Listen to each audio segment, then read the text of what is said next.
The rain fell in heavy sheets over the small town of Millfield, turning the roads into slick ribbons of black.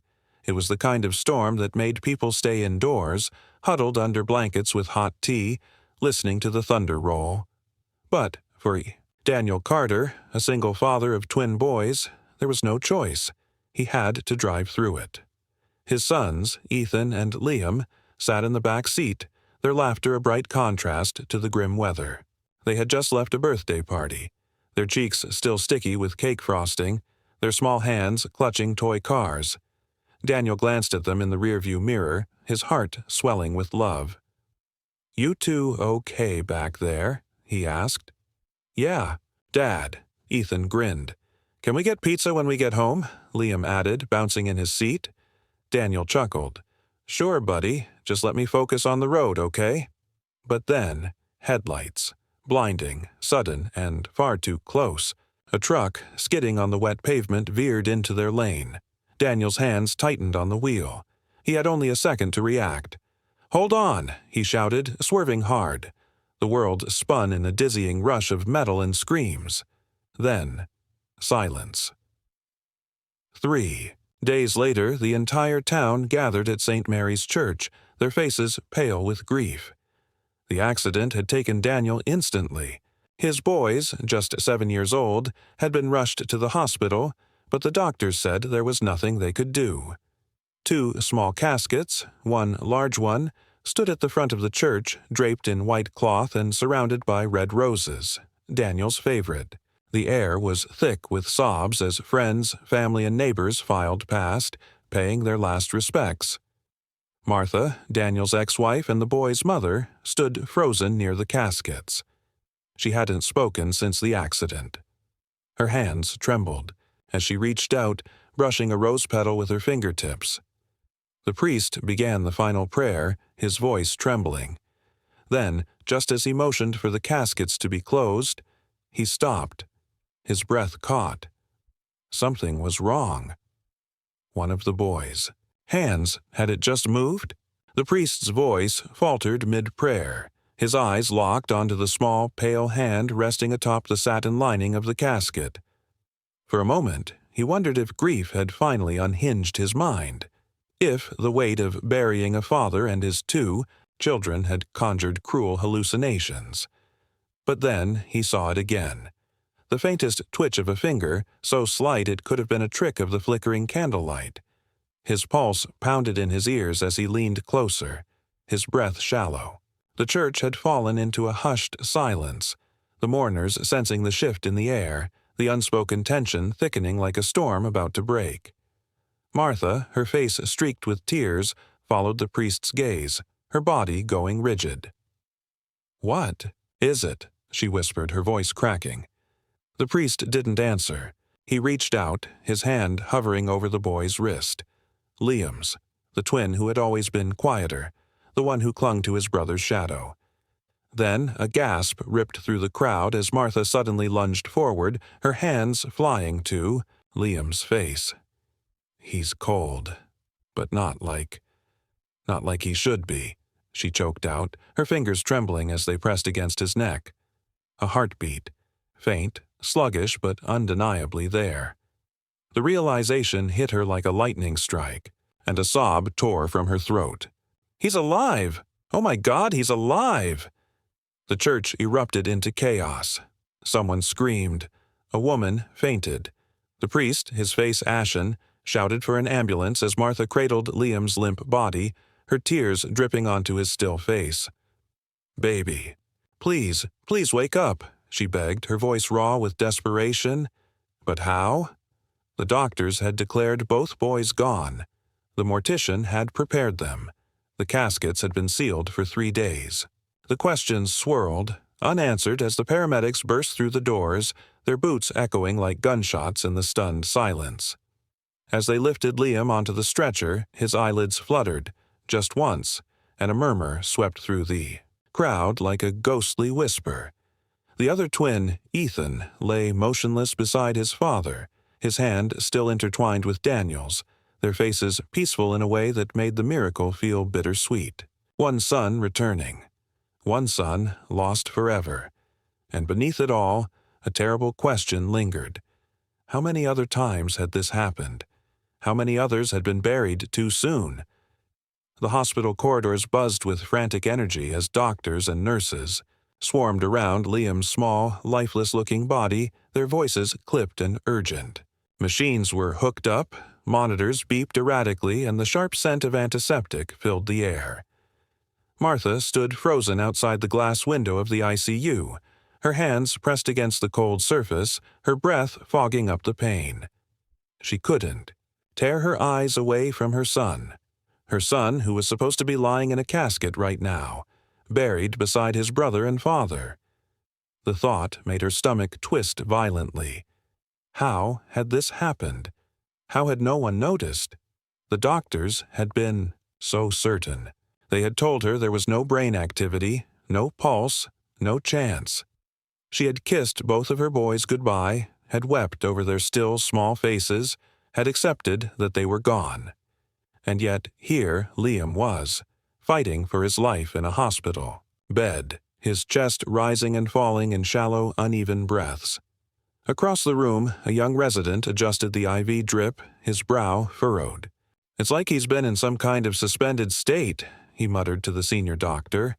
"Vitals are weak, but present. Pupils reactive. This isn't just a misdiagnosis. It's like his body shut down so completely it mimicked death." The older doctor's face darkened. "Get the toxicology report. Check for anything that could have induced hypothermia or slowed his metabolism to near undetectable levels. And someone needs to contact the coroner's office. Now." Martha's knees buckled at the words. Had her son been trapped, aware but unable to move, as they prepared him for burial? The horror of it clawed at her throat. She thought of the embalming process, the cold metal tables, the chemicals. Oh, God! Her stomach heaved and she barely made it to the trash can before vomiting. Then a sound cut through the medical chatter. A weak, raspy whisper. "Mom?" Every head in the room snapped toward the bed. Liam's eyes were open, just barely, but they were open. Martha's heart stopped at the sound of that fragile voice, a voice she had believed she would never hear again. For a single, suspended moment, the entire world narrowed to the sight of Liam's cracked lips moving, his eyelids fluttering weakly against the harsh hospital lights. Then she was at his side in an instant, her hands hovering over him as if afraid to touch him, terrified he might dissolve like a mirage if she pressed too hard. "Liam," she choked out, her voice breaking over his name like a wave against rocks. "Oh, baby, I'm here. Mommy's right here." His fingers twitched toward hers, cold and sluggish but alive, so alive, and the reality of it sent a sob tearing from her chest. Around them, the medical team sprang into action, adjusting monitors, murmuring orders. But Martha barely heard them. All that mattered was the way Liam's gaze clung to hers, hazy with confusion but undeniably present. Then his face crumpled.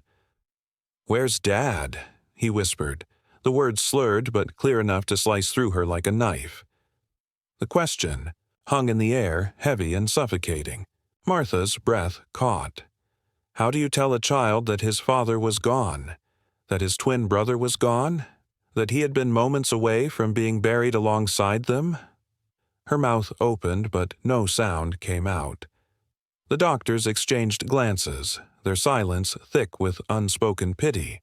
Liam's brow furrowed as he struggled to focus, his gaze drifting past her toward the door, as if expecting to see his brother bounding into the room with his usual energy, their father right behind him.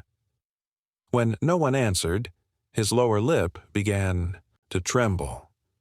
"Ethan!" Martha couldn't do it. She couldn't say the words.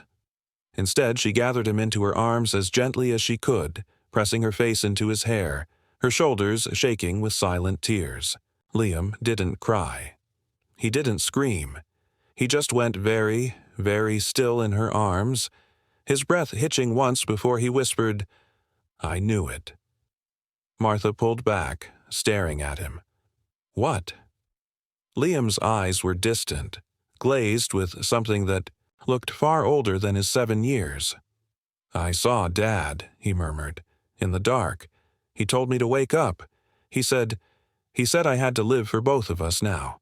His voice was so quiet Martha almost missed it, but the words sent a chill down her spine.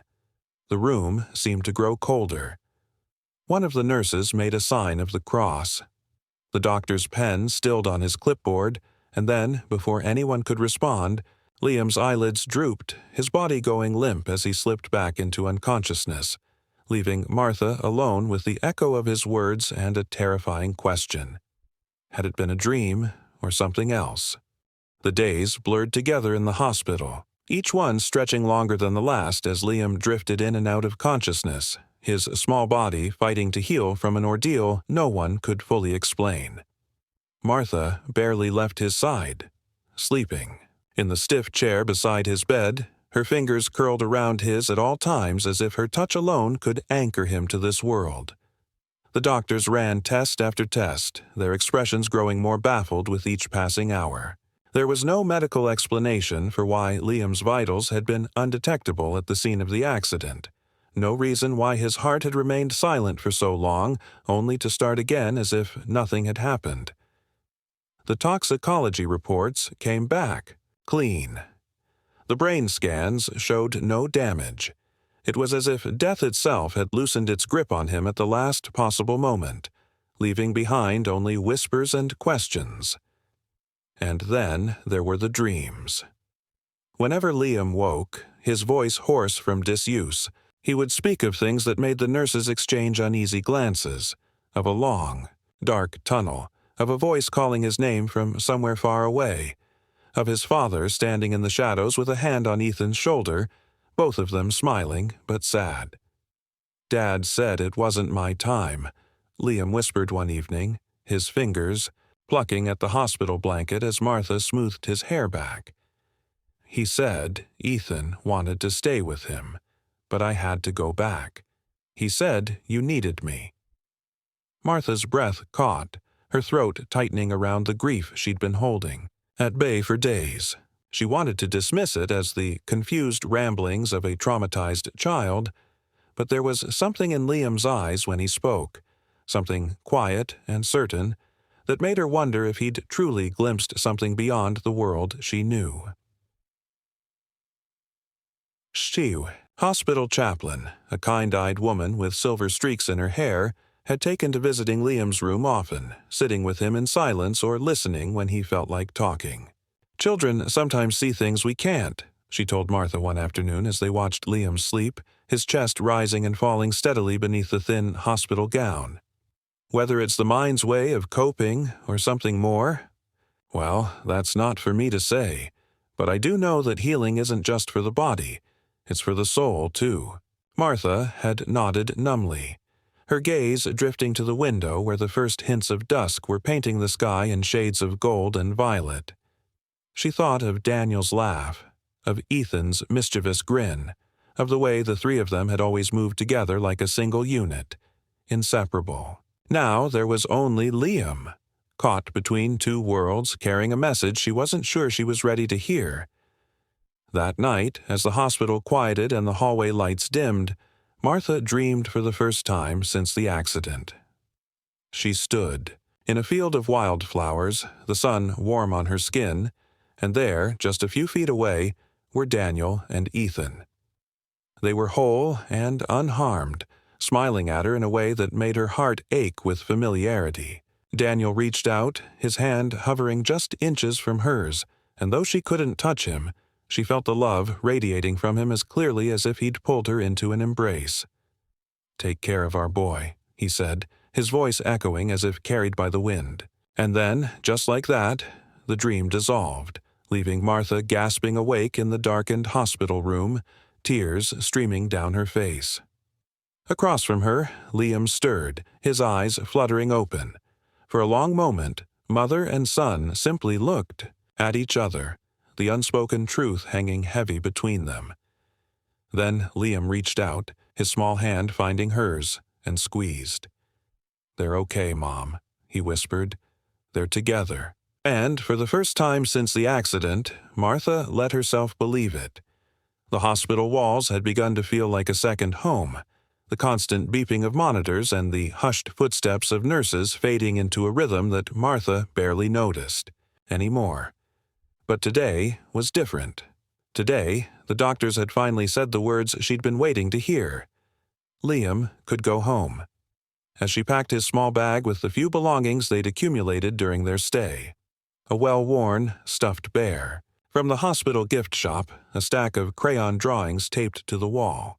The get-well cards from neighbors who still whispered behind their hands when they thought she couldn't hear. Martha found her hands trembling. Home.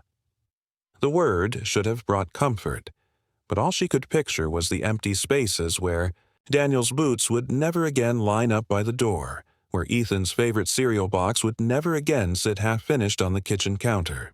The house would be too quiet now, the absence louder than any noise.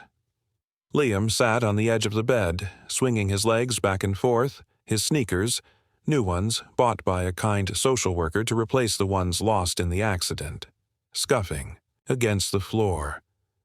He'd grown stronger in the past week, his color returning, his appetite slowly coming back, though he still woke sometimes in the night calling for his brother in a voice that shattered Martha's heart all over again. Now, though, he was watching her with those two knowing eyes, the ones that seemed to see straight through her. "Will it be weird?" he asked suddenly, his fingers picking at a loose thread on the bear's ear. Martha paused, a folded shirt half stuffed, into the bag. "Will what be weird, baby?" Being there, without them. The simplicity of the question stole her breath. She sank onto the bed beside him, the mattress dipping under her weight, and pulled him close, pressing her lips to his temple. She could feel the steady beat of his pulse against her skin, a reminder that he was here, he was alive, and that had to be enough. "Yeah," she admitted softly, her voice rough with unshed tears. "It's going to be really weird, and really hard, but we'll figure it out together, okay? One day at a time." Liam nodded against her shoulder, his small body warm and solid in her arms. For a long moment they just sat there, clinging to each other in the sunlight streaming through the window, the weight of their loss pressing down but not crushing them, not yet. Then Liam pulled back, his face suddenly serious. "Can we visit them? After we get home?" Martha's throat tightened. She knew what he meant. The cemetery. The fresh plots with the headstones that hadn't even been placed yet. The thought of standing there, of seeing the raw earth where half her queue. Heart lay buried, made her stomach twist. But Liam was looking at her with Daniel's stubbornness in his gaze, and she knew she couldn't say no. "Yeah," she whispered, brushing his hair back from his forehead. "We can visit them." The ride home was quiet. Liam pressed his face to the car window, watching the world go by as if seeing it for the first time, while Martha white-knuckled the steering wheel, her eyes flicking nervously to the rearview mirror every few seconds, a habit she couldn't shake now, not after losing so much to a split-second accident. When they finally pulled into the driveway, the house looked both familiar and foreign, like a photograph slightly out of focus. The lawn was overgrown, the mailbox overflowing, and for a wild moment, Martha half expected Daniel to come bursting out the front door, grinning and sweaty from mowing the grass, calling over his shoulder, for the boys to come help unload the groceries. But the door remained closed, the porch empty. Inside, the silence was deafening. Liam hovered in the doorway, his backpack clutched to his chest, his eyes darting around the living room as if searching for something. Or someone. Martha watched, his face crumple when he saw the pair of muddy sneakers still sitting by the couch, Ethan's favorite, left there the morning of the accident and never picked up. She moved to put an arm around him, but before she could, Liam suddenly straightened, his breath catching. "Do you hear that?" he whispered. Martha froze. "Hear what, honey?" Liam's eyes were wide, his head tilted slightly as if listening to something, just beyond her reach. "Piano," he said softly. And then, before she could respond, he was moving, dropping his backpack and hurrying down the hallway toward the small music room Daniel had insisted on setting up when the boys showed interest. In lessons, Martha followed, her heart pounding, her mind racing with a dozen explanations, a neighbor playing, a radio left on, but when she reached the doorway, the room was empty. The piano lid was closed, the bench neatly tucked in, dust motes floating. In the late afternoon light, Liam stood in the center of the room, perfectly still, his face tilted upward. Then, so quietly she almost missed it, he said, "Ethan always played the wrong notes on purpose to make me laugh." A small, watery smile tugged at his lips. "He's doing it now." Martha's breath left her in a rush. She wanted to argue, to rationalize, to pull him close and tell him it was just the wind or the house settling.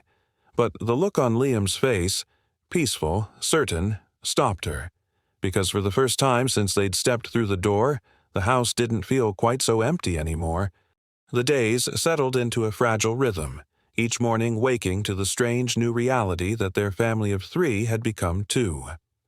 Martha found herself moving through the house like a ghost, catching glimpses of Daniel's coffee mug still in the dish rack, Ethan's unfinished homework on the kitchen table, all the mundane traces of lives interrupted. She couldn't bring herself to move these things, not yet, though the social worker had gently suggested it might help with closure. But closure felt like betrayal, like admitting they were truly gone, and some stubborn part of her refused to surrender to that truth.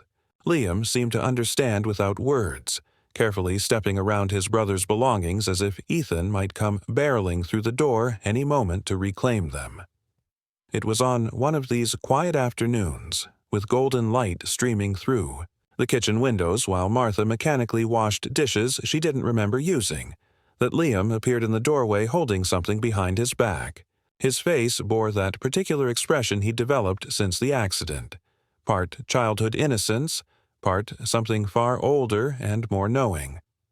"I made something," he announced, his voice cutting through the silence like a stone, breaking still. "Water." Martha turned, drying her hands on a towel that still smelled faintly of Daniel's aftershave, as Liam carefully placed a wooden picture frame on the table between them. Inside were 2 photos. One of Daniel laughing at some long-ago barbecue, his arm slung around Martha's shoulders, and another of the twins on their last birthday, their faces smeared with chocolate cake, arms wrapped around each other with the unself-conscious love only children possess. "I used Dad's tools from the garage," Liam explained, running a finger along the frame's edge where small, uneven grooves showed his inexperienced handiwork. "I heard him telling me how to do it, in my head." Martha's breath caught as she lifted the frame, noticing for the first time the tiny heart carved into the corner, Ethan's signature doodle, something he'd scratched into every notebook and homework assignment. Her vision blurred as she traced it with her thumb. "It's beautiful, baby," she managed, pulling Liam into a hug so tight she could feel his heartbeat against hers. He smelled like sunshine and glue and the faintest hint of the hospital soap that still lingered on his skin, and for one perfect moment, the crushing weight of grief lifted just enough to let her breathe. That night, as she tucked Liam into bed, his own bed for the first time since coming home, a milestone that terrified and exhilarated her in equal measure, he suddenly grabbed her wrist with surprising strength. "They're not really gone, Mom," he whispered urgently, his eyes reflecting, moonlight streaming through the window. "I know it feels like it, but they're just different now. Dad says—" He paused, frowning slightly as if listening to something she couldn't hear. "Dad says love doesn't stop just because someone dies. It just changes shape." The words hung. Between them, too profound for a 7-year-old, too precise to dismiss as imagination. Martha smoothed his hair back, her fingers trembling, and pressed a kiss to his forehead. "I believe you," she murmured, because in that moment she realized she did. The certainty in Liam's voice, the way he sometimes laughed at nothing in particular, with Ethan's exact laugh, the inexplicable warmth that occasionally filled the house like an embrace. These were not hallucinations or wishful thinking. They were gifts, fragile and fleeting and real. As she turned out the light and stepped into the hallway, Martha paused, her hand on the doorknob. From Liam's room came the soft, unmistakable sound of whispered conversation. Not the one-sided kind a child might have with an imaginary friend, but a true back and forth, complete with pauses and laughter. Her breath caught as she recognized the cadence of Ethan's speech patterns in the silences between Liam's responses. Part of her wanted to burst back in, to demand answers, to see with her own eyes what couldn't possibly be there. But a deeper, wiser part kept her still. Some mysteries weren't meant to be solved, some bonds not meant to be broken. She closed the door gently and walked down the hall, her slippered feet silent on the hardwood. In the living room, Martha sank onto the couch, the picture frame clutched to her chest. Outside, the wind chimes Daniel had hung last summer sang a gentle melody, though there was no breeze. The scent of his cologne, long faded from his pillow, suddenly filled the air around her. And in that moment, Martha understood what Liam had been trying to tell her all along, that love was more stubborn than death, that family transcended the physical, that goodbyes weren't forever, just see you laters in disguise. She closed her eyes, letting the truth of it wash over her, and for the first time since the accident, she didn't feel alone. Somewhere down the hall, Liam's laughter rang out, bright and clear and joined by another, identical voice. Martha didn't open her eyes. She simply smiled, tears streaming down her face, and whispered into the warm, scented dark, "Welcome home." Subscribe and press the bell icon so that you never miss the amazing video.